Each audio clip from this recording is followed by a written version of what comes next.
Last topic पढ़ा था जी हमने एक्सटर्नल ट्रेड के अंदर इंपोर्ट ट्रेड, एक्सपोर्ट ट्रेड और इंटरपोर्ट। इंटरपोर्ट में क्या था कि हम परचेज कर रहे हैं किसी और कंट्री से और सेल कर रहे हैं किसी और कंट्री में।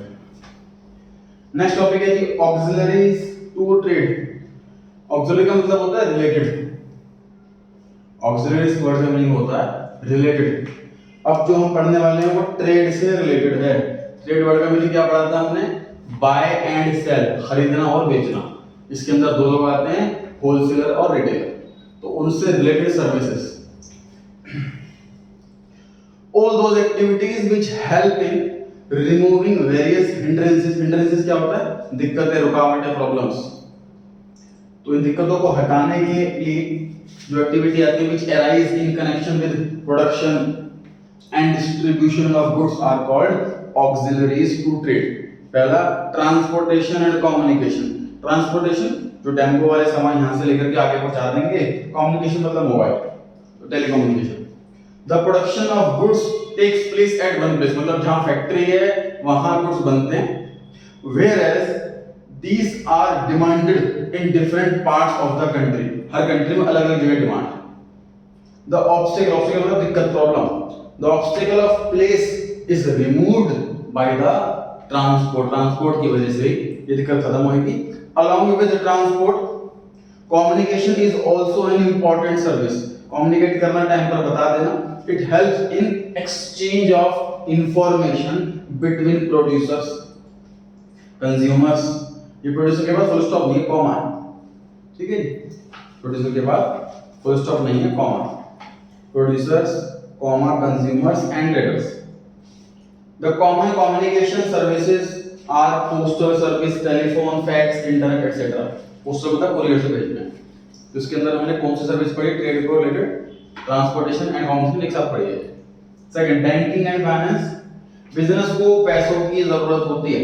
Business needs funds for acquiring assets. Acquire मतलब पाना, खरीदना, एसेट्स खरीदने के लिए, रॉ मटेरियल परचेज करने के लिए और अदर एक्सपेंसेस को मीट करने के लिए। मीटिंग का मतलब आपका पेमेंट से, एक्सपेंस मीट कर लिया आपने, मतलब एक्सपेंस पे कर दिया आपने, ठीक है। यहाँ पे मीटिंग से मतलब पेमेंट से। Necessary funds can be obtained from a bank, bank ये लोन देगा। Second, insurance. It provides a cover against the loss of goods in the process of transit, सामान भिजवाना। स्टोरेज, गोदाम में रखा हुआ है, चूहे उतर गए या आग लग गई। Theft, fire, other natural calamities, प्राकृतिक आपदाएं। वेयर हाउसिंग, वेयर हाउसिंग का मतलब गोदाम की फैसिलिटी, सामान रखना। एग्जांपल दिया था कोल्ड स्टोरेज का, है ना, यहाँ पे सब्जियां खराब नहीं होती। There is generally a time gap between production and consumption. तो जिस दिन बनाते हैं उसी दिन सारा सामान बिक नहीं जाता, प्रोडक्शन में और कंजम्पशन में टाइम गैप होता है। This problem can be solved by storing the goods in warehouse from the time of production, production से लेकर के till the time they are demanded by the customer। जब तक कस्टमर डिमांड ना करें और प्रोडक्शन हो चुकी है, उसमें जो टाइम गैप है वो स्टोरेज वाले फिल करें। एडवर्टाइजिंग, सर नया प्रोडक्ट आया है मार्केट में, कस्टमर को पता कैसे लगेगा? एडवर्टाइजिंग है sir. Advertising brings goods and services to the knowledge of prospective buyers। prospective मतलब जो अभी तक इन्होंने खरीदा नहीं सामान, prospective है जो खरीद सकते हैं। it is through advertising that the customers come to know about the new products and their utility। इसका यूज क्या है, इसका फायदा क्या है उस प्रोडक्ट का, इस बारे में भी पता लगेगा। नया प्रोडक्ट क्या है इसके बारे में पता लगेगा। ये कंप्लीट करा जी हमने ऑक्सिलरी टू ट्रेड। एक बार रीडिंग कर लीजिए फटाफट से पांचों पॉइंट की, फिर आगे बढ़ेंगे।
बढ़े जाके।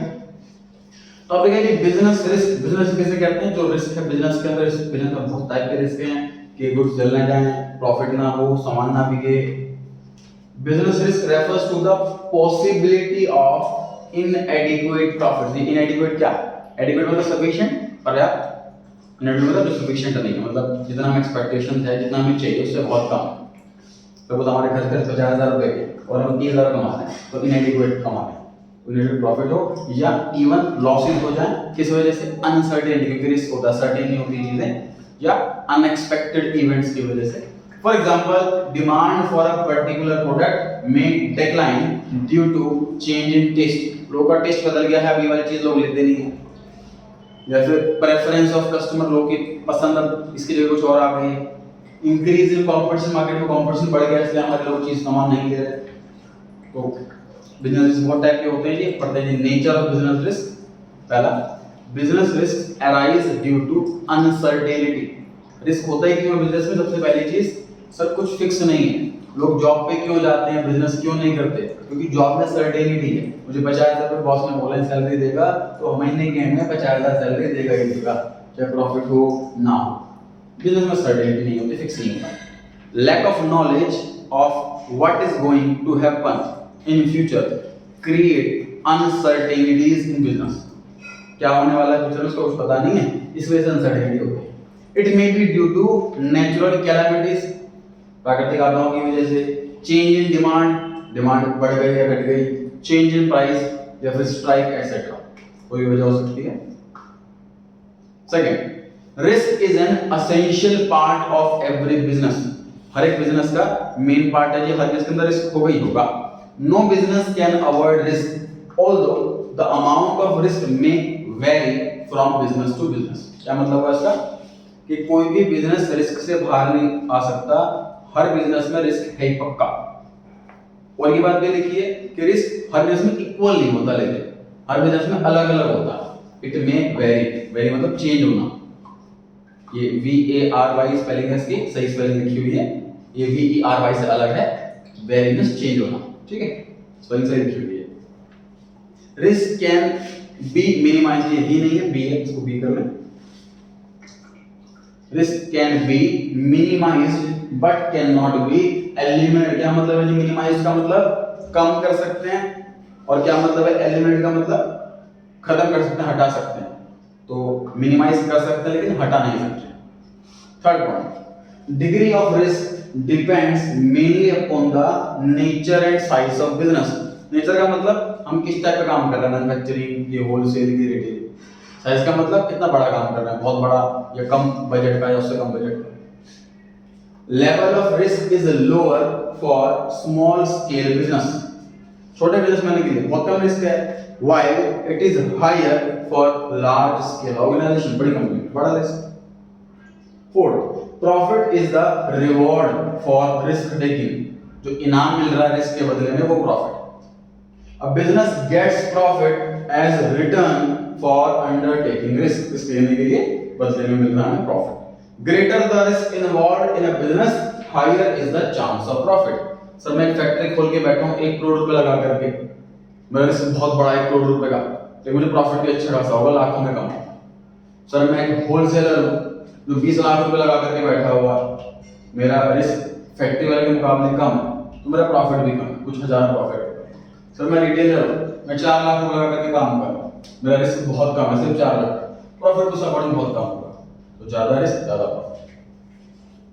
यहां तक रीडिंग में फटाफट से एक बार बिजनेस रिस्क से लेकर के 4 पॉइंट, फिर आगे बढ़ते हैं। कोई वर्ड ऐसा लगा हो जिसका मीनिंग नहीं पता आपको, वो पूछें।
पढ़ लिया। नेक्स्ट है जी causes of business risk. Business में रिस्क होता है ये तो हमने पढ़ लिया, लेकिन क्यों होता है, क्या वजह है? पहला नेचुरल कॉजेज, जैसे एग्जांपल में पढ़ा था प्राकृतिक आपदा है। Human beings have little control over natural calamities like flood, बाढ़, अर्थक्वेक, भूकंप, फेमाइन, ये तूफान, आंधी जो आती है etcetera. They result in heavy losses of life, property and income in the business. इन सब में ज्यादा लॉसेस होता है, लाइफ जान चली गई, प्रॉपर्टी खत्म हो गई, इनकम खत्म हो गई। ऊपर बोला था लिटिल कंट्रोल, इसका मतलब क्या है कि देखिए कुछ हद तक हम कंट्रोल कर सकते हैं। जैसे कि हमने अपने ऑफिस में फायर एक्सटिंग्विशर लगा रखा कि भाई आग लग गई तो फायर एक्सटिंग्विशर में आग बुझ जाती है, कुछ हद तक कंट्रोल है। जो नक्शा पास जो बिल्डिंग होती है वो इस हिसाब से ही बनाई जाती है कि मान लीजिए उसमें आग लग जाए या कोई दिक्कत आ जाए तो बराबर से एम्बुलेंस भी निकल जाए, उसका भी जगह और फायर गाड़ी भी निकल जाए, आधी भी जगह हो उसकी प्रॉपर, इस हिसाब से बनाया जाता है नक्शा पास जगह। लेकिन जो फायर वाली इंसिडेंट है वो तो ह्यूमन कॉज में आ रही है। नहीं मतलब ह्यूमन कॉजेज, हाँ थेफ्ट वैसे फायर उसको सही कह रहा है, ये फायर तो आ गया ह्यूमन कॉजेज के अंदर, नेचुरली तो आग नहीं लगेगी, ये बात सही है।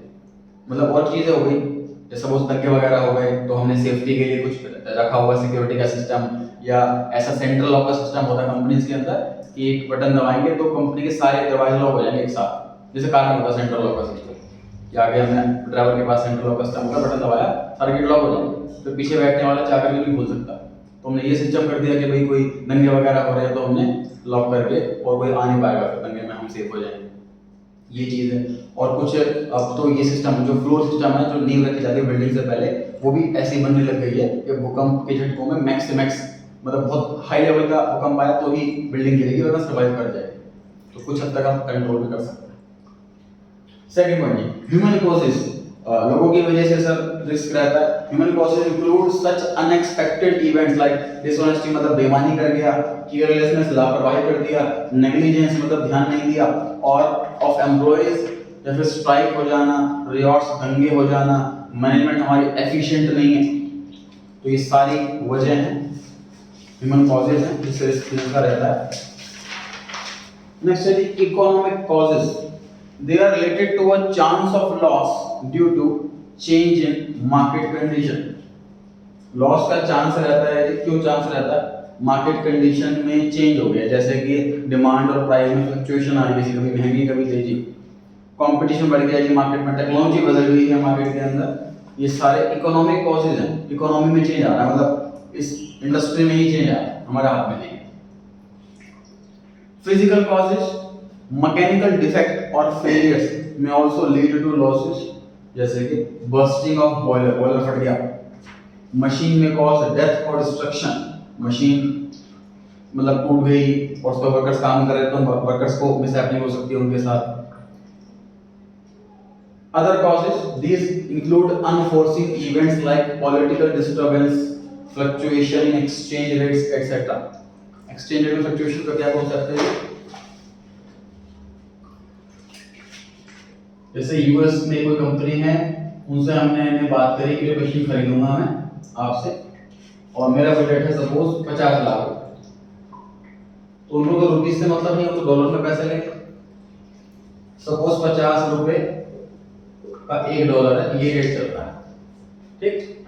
तो मतलब मेरी उनसे बात हुई है कि मैं उनको $1,00,000 दूंगा, तो $1,00,000 मल्टीप्लाई बाय 50 हो गए तो 50 लाख रुपए की मशीन भी हो गई, ठीक बात है। तो उनसे तय हो गया। पता है एक चीज, देखो मशीनरी जैसी चीजें होती हैं, वो ऐसे नहीं कि मैं दुकान पर गया, आने वाली मशीन पसंद आ रही है पैक कर दो। मशीन हम अपने अकॉर्डिंग ना रिक्वायरमेंट बताते हैं उस मशीन वाले को, हमें ऐसी मशीन चाहिए इसमें ये वाला फीचर भी हो, हमें ऐसी मशीन चाहिए इसमें वो वाला फीचर भी हो, इतने लेबर काम कर पाए, रॉ मटेरियल का प्रोडक्ट ऐसे नहीं, वो सब कुछ सुनता समझता है और उस अकॉर्डिंग हमारे अकॉर्डिंग मशीन बनाता है। थोड़े टाइम बाद वो मशीन हमें मिलेगी, 4 महीने 6 महीने बाद मशीन हमें मिलेगी, ऐसा होता है, ठीक है जी। तो सपोज ये हमारा एग्रीमेंट हो गया जी $50,000 $1,00,000 का, और मशीन 6 महीने बाद उसने हमें भेज दी, अब हम उसको पैसे दे रहे हैं। अब जो डॉलर है वो 55 का हो गया, $1 की वैल्यू 55 रुपए हो गई। अब सामने वाला तो हमसे $1,00,000 ही देगा, और अब हमें 50 लाख रुपए की जगह 55 लाख रुपए देने पड़ेंगे, 5 लाख का नुकसान होता है। ये देख पा रहे हैं लॉस। कि हमने जिससे खरीदा है उससे बात हुई थी कि वो कह रहा था मैं $1,00,000 लूंगा, और हमने जिस टाइम तय किया था उस टाइम ₹50 का रेट था, तो हमारा सोचा हमारा बजट $50,00,000 तो बिल्कुल सही बैठ गया। लेकिन जब एक्चुअल पेमेंट का टाइम आया तो रेट बढ़ के 55 हो गया, अब $55,00,000 देना पड़ गया हमको। ठीक है, तो एक्सचेंज रेट की वजह से लॉस हो गया, वो हमारे हाथ में नहीं है, ये मतलब था इसका। पॉलिटिकल डिस्टर्बेंसेस मतलब गवर्नमेंट ना कभी भी कोई भी नया टैक्स लॉन्च कर देती है। अभी बताया था मैंने, विंडफॉल टैक्स के नाम से टैक्स लॉन्च करा है गवर्नमेंट ने ऑयल वाली कंपनियों पे। तो ओएनजीसी है, ऑयल इंडिया है, रिलायंस है, ये सब ऑयल मैन्युफैक्चरिंग कंपनियां हैं, इन सभी के शेयर प्राइस डाउन हो गए, इन पे अच्छे खासा टैक्स लगा दिया गवर्नमेंट, इस वजह से भी कंपनी में लॉस में रहते हैं, रिस्क रहते हैं।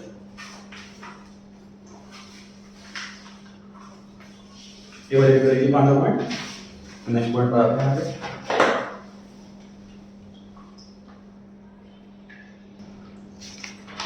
बेसिक फैक्टर्स, जैसे स्टार्ट करना है मेरे को अगर, तो मुझे किन किन बातों का ध्यान रखना पड़ेगा, टॉपिक में ये पूछना होगा। पहला, selecting the line of business, किस टाइप का बिजनेस करना। The first thing to be decided by the entrepreneur is the line and type of business to be undertaken. Bakery की शॉप का या गारमेंट्स का, किस लाइन का बिजनेस करना। सेकंड, स्केल और साइज ऑफ बिजनेस, कितने बड़े लेवल पर करना।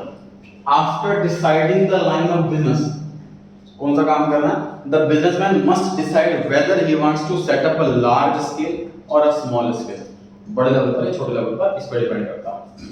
तीसरा, choice of form of business organisation, business organisation किस फॉर्म में लेनी है, मतलब कि मैं अकेला काम करूंगा, ये पार्टनर्स के साथ मिलकर काम करूंगा, ये बहुत बड़ी कंपनी खोलूंगा, लाखों लोग पैसा लगा के ऐसा करूंगा, तो बिजनेस का फॉर्म कैसा हो।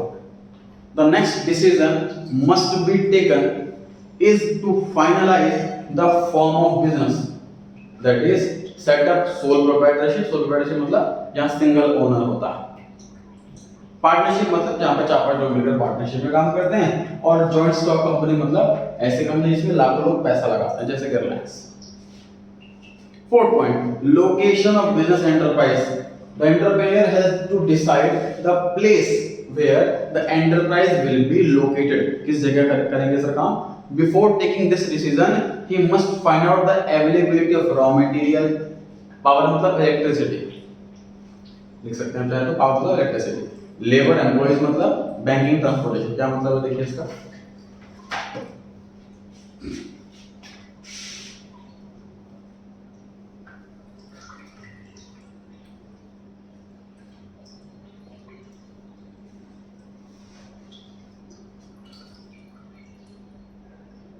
सर आप चाहते हैं कि आप बिजनेस करें, करोड़ों रुपए कमाएं और एक रुपये टैक्स ना दें, उसका एक रास्ता है।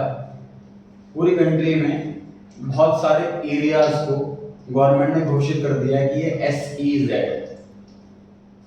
आप उस एरिया के अंदर अपना बिजनेस स्टार्ट कर लो, चाहे फैक्ट्री खोलनी हो चाहे दुकान खोलनी हो, आपको 1 रुपया भी टैक्स नहीं देना, ना GST ना इनकम टैक्स, कोई भी टैक्स नहीं देना। बेसिकली क्या कॉन्सेप्ट है ये, देखिए इंडिया में 90% रीजंस जो दिक्कतें हैं, प्रॉब्लम्स हैं, उसकी वजह क्या है, उसकी वजह यह है कि पॉपुलेशन की ना disbalance. For example metro city में पॉपुलेशन बहुत ज़्यादा हो गई, गांव वगैरह पॉपुलेशन बहुत कम हो गई। इसकी दिक्कतें क्या आ रही सर, मेट्रो सिटी में जॉब नहीं मिलती, पॉपुलेशन बहुत ज़्यादा है, जगह नहीं मिलती तो प्रॉपर्टी के रेट बहुत ज़्यादा है, और गाँव में प्रॉपर्टी के रेट बहुत डाउन है क्योंकि वहाँ से लोग छोड़ के जा रहे हैं जगह। समझ आ रही है बात। इसमें सॉल्यूशन क्या है, अगर गवर्नमेंट ऐसा कुछ करे कि हर एरिया में पॉपुलेशन ऑलमोस्ट इक्वल, तो प्रॉपर्टी रेट इतना ज़्यादा बढ़ेंगे नहीं, तो हर पर्सन अफोर्ड कर पाएगा, हर गरीब आदमी भी घर ले पाएगा अपना, और जॉब की दिक्कतें नहीं होंगी, हर बंदे को जॉब मिल पाएगी।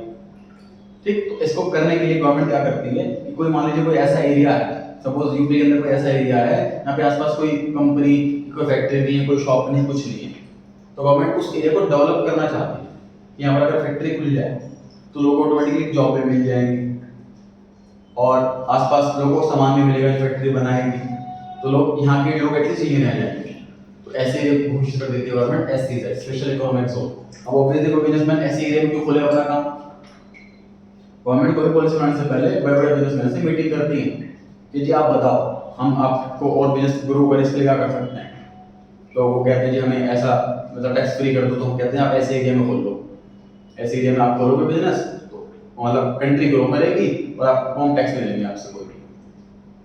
अब देखो उसमें जो कंपनी है उसको लॉस भी होता है। कैसे?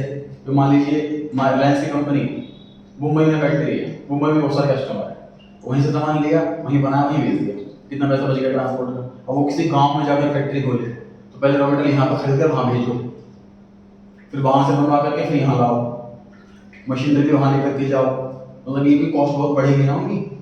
तुमको योजना नहीं, कॉस्ट कितनी बढ़ रही है हमारी, लेकिन टैक्स कितना बच रहा है, तो फायदा किस में ज़्यादा है, वो अपनी कैलकुलेशन लगाएंगे, प्रॉफिट ज़्यादा वहाँ खोलने होगा तो वहीं खोलेंगे।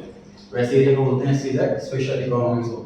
इसमें ये क्वेश्चन ऑफ पॉइंट में ये था, पॉइंट ऑफ 4 में कि आपको लोकेशन डिसाइड करनी है कि कौन सी लोकेशन में आपको अपना काम खोलना है, रॉ मटेरियल भी मिल जाए, बिजली भी मिल जाए, लेबर भी मिल जाए काम करने के लिए, बैंक भी हो वहां पर, क्योंकि पैसा आएगा कस्टमर से तो बैंक में जमा करेंगे, और ट्रांसपोर्ट मतलब कि सड़कें पक्की हों, कच्ची सड़कें ना हो, ट्रांसपोर्ट ना आ जा सके। फिफ्थ पॉइंट है फाइनेंशियल रिक्वायरमेंट, पैसों की दिक्कत है। The businessman must analyse the amount of capital he might require, कितना पैसा उसे बिजनेस करने के लिए चाहिए, फिक्स्ड एसेट्स खरीदने के लिए चाहिए और वर्किंग कैपिटल के लिए चाहिए। वर्किंग मतलब देखो कैपिटल वर्किंग मतलब हमने पढ़ाया था अकाउंट्स के अंदर कि जितना पैसा ओनर बिजनेस के अंदर लगाता। अब ये दो टाइप का बता रहा हूं मैं, फिक्स्ड और वर्किंग। क्या मतलब हुआ? तो जैसे मान लीजिए दुकान खोलनी है मेरे को, तो बिल्डिंग सपोज 20 लाख की, फर्नीचर 5 लाख का, और 5 लाख का अदर सामान एसी वगैरह टेबल वगैरह वो सब आ गया, टोटल 30 लाख का हो गया।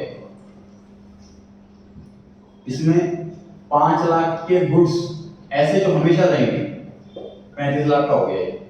दिस इज फिक्स्ड कैपिटल, मतलब फिक्स है, हमेशा रखी रहेगी, लगी रहेगी पैसा। ये वर्किंग वाले क्या है? जैसे मान लो सीजन आया तो हम 5 लाख का तो माल खरीद दुकान में, 5 लाख का और खरीद लाएंगे, 10 लाख का माल हो गया, फिर वो बिक जाएगा माल थोड़ा सा, फिर पैसा आ गया, फिर और खरीद लाए। मतलब ये जो एक्स्ट्रा वाला है ना, वो वर्किंग में चलता रहेगा, पैसा कभी आ रहा है कभी जा रहा है, कभी आ रहा है कभी जा रहा है, ऐसा होगा। ये वाला पैसा फिक्स लग गया, ये आएगा नहीं, ठीक है जी। तो फिक्स कैपिटल वर्किंग कैपिटल के लिए कितना चाहिए, फिक्स के लिए कितना चाहिए, सब पता होना चाहिए।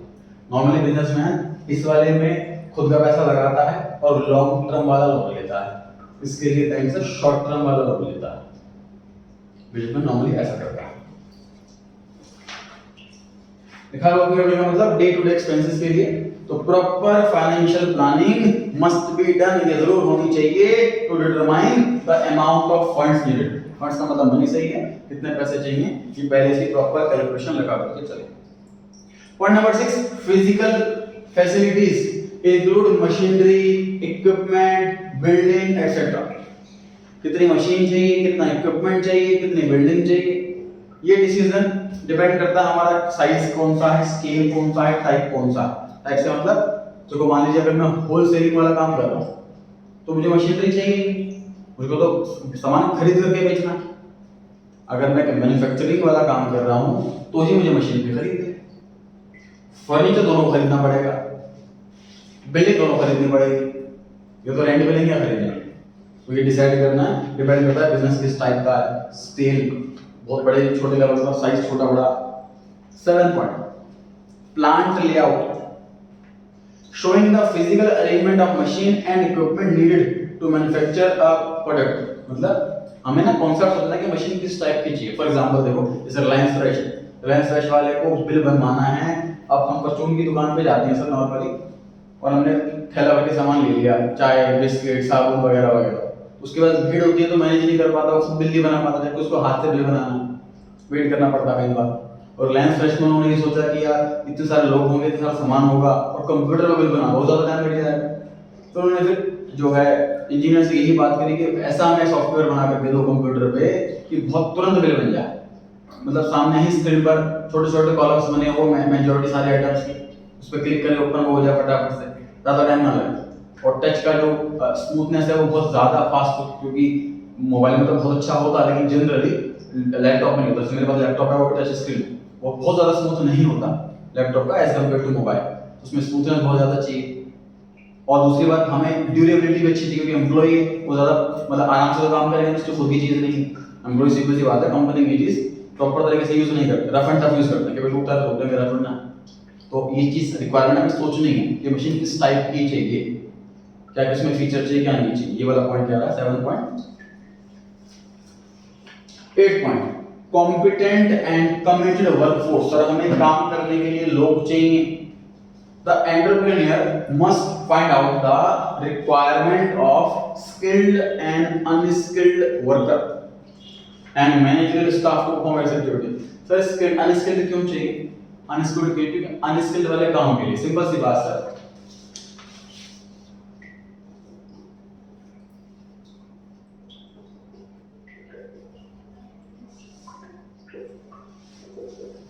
तो स्टाफ की टाइप के होते हैं स्किल्ड, सेमी स्किल्ड और अनस्किल्ड। पेमेंट जो है उसके अकॉर्डिंग ही होती है। सिंपल सी बात है, हर कंपनी में हर एक स्टाफ सीनियर नहीं होगा, हर एक स्टाफ जूनियर नहीं होगा। कुछ काम हाई लेवल का है, उसके लिए स्किल्ड वाला वर्कर फोर्स चाहिए। स्किल्ड वाले में हम उस बंदे को जॉब देंगे जिसको वो काम अच्छे से आता है, उसे एक्सपीरियंस है उस काम का, उस अकॉर्डिंग जो डिग्री चाहिए वो उसके पास है। सेमी स्किल्ड वाले में डिग्री है उसके पास, एक्सपीरियंस खास नहीं है, तो सेमी स्किल्ड में आ गया, और ना डिग्री है ना एक्सपीरियंस है, वो अनस्किल्ड में आ गया। तो अनस्किल्ड वाले को सबसे कम पे देते हैं। जैसे जैसे 1-2 साल हो गए, उसका काम अच्छा सा आगे परफॉर्म सही कर रहा है, तो वो सेमी स्किल्ड कैटेगरी के अंदर आ जाएगा, उसकी सैलरी बढ़ जाएगी। फिर कुछ साल के बाद और अच्छा परफॉर्म कर रहा है तो स्किल्ड कैटेगरी में आ जाएगा, उसकी सैलरी और बढ़ जाएगी। ये सारे ही वर्कफोर्स चाहिए। Point number 9 tax planning.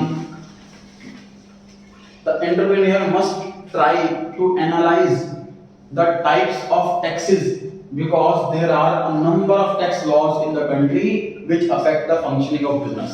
मतलब मान लीजिए कि हम सोच रहे थे कि एक आइटम है तो 100 रुपए की मिलेगी और हम उसको 120 में बेच देंगे।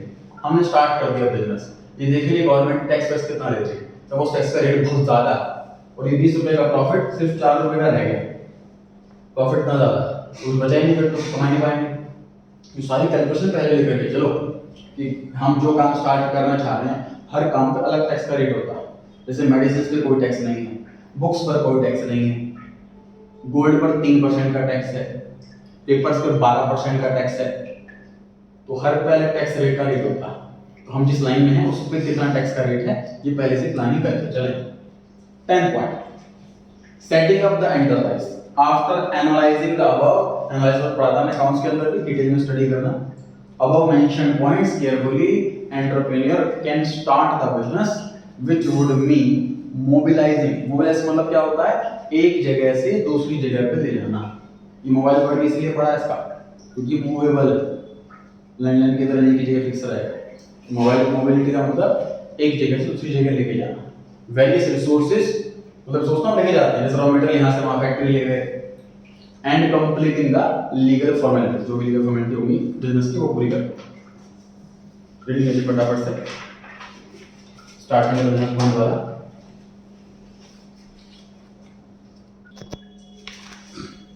आप स्टार्ट कीजिए बच्चे। पहला क्वेश्चन सी ऑप्शन सही है जी। हाउसवाइफ अगर कुकिंग करती है तो कोई एक्टिविटी नहीं। एक ऑप्शन है इन्वेंटरी, यहाँ पर हम एनिमल्स को रखते हैं, उनकी केयर करते हैं, उनसे हम चाय पानी या कुछ भी सामान यूज करते हैं, वो है। तो ऑक्सिलरी टू ट्रेड नहीं है, मतलब सर्विस नहीं। ये ऑप्शन आंसर है इसके अंदर। Third question C option mining, mining में एक्सट्रैक्ट करते हैं खदानों से। Fourth question service industry, D option banking, banking service industry है। Fifth question D none. Fifth question try करें आप। ए ऑप्शन अनसर्टेनिटी, अनसर्टेन मतलब रिस्क है, सर्टेन नहीं है चीजें, इसी वजह से रिस्क है। अनसर्टेनिटी का रिजल्ट जो है वही रिस्क है। सिक्स्थ क्वेश्चन इनोवेशन, आप ट्राई करें। इनोवेशन आप ट्राई करें। Creation of customer, C option जी इन्वेस्टमेंट। बिजनेस करने का ऑब्जेक्टिव पहला प्रॉफिट कमाना ऑब्जेक्टिव है, कस्टमर बनाना ऑब्जेक्टिव है, इनोवेशंस करना पड़ा है हमने वर्ड। ऑब्जेक्टिव ऑफ बिजनेस के अंदर इनोवेशन, को नई चीज लेकर के आना, तभी तो बिजनेस कर पाएंगे, कस्टमर अट्रैक्ट कर पाएंगे। इन्वेस्टमेंट करते हैं बिजनेस के अंदर, बट ऑब्जेक्टिव नहीं, मतलब मुझे बिजनेस करना क्योंकि मुझे पैसा कमाना, ये कोई रीजन नहीं हुआ है ना। ठीक है, तो सी ऑप्शन ऑब्जेक्टिव नहीं है, सी आंसर हुआ। 7th क्वेश्चन राजीव, बिजनेस के अंदर कैपिटल चाहिए होती है। 8th Janvi, all of the 8 आप ट्राई करें, और हाँ और आप ट्राई करें। B B option profession. Sir हमने डिफरेंस भी पढ़ा है बिजनेस, एम्प्लॉयमेंट और प्रोफेशन में। कोड ऑफ कंडक्ट का मतलब हमें प्रोफेशनल एथिक्स सिखाया जाता है किस तरीके से काम करना। और एम्प्लॉयमेंट में और बिजनेस में भी होता है। बिजनेस देखो, मैं दुकान पे बैठा हूँ, बिजनेस कर रहा हूँ, मैं जैसे मर्जी बैठूँ, जैसे मर्जी काम करूँ, जिस लैंग्वेज में चाहे बात करूँ, जो मर्जी चीज़ बेचूँ, डबल ट्रिपल प्रॉफिट पे बेचूँ, तो मेरे लिए कोई कोड ऑफ कंडक्ट नहीं है। एम्प्लॉयमेंट में तो जॉब प्रोफाइल में जो लिखा होता है सिर्फ वही है। कोड ऑफ कंडक्ट किसे कहते हैं?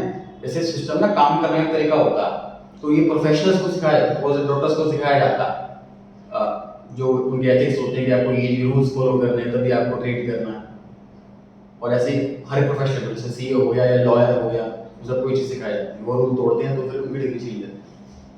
तो कोड ऑफ कंडक्ट डिफरेंस वाला क्वेश्चन दिया है, टेबल दे रखी है चैप्टर के अंदर, मैंने पढ़ाया था, तो लिखा हुआ कोड ऑफ कंडक्ट से प्रोफेशन। जान 9 ए ऑप्शन फ्रॉड जो है वो ह्यूमन रिस्क है। 10th रशिका एम्प्लॉयमेंट में रिस्क नहीं होता, बिजनेस में बहुत ज्यादा, प्रोफेशनल में कम, एम्प्लॉयमेंट में और कम, जीरो रिस्क। ट्राई करें मैच द फॉलोइंग।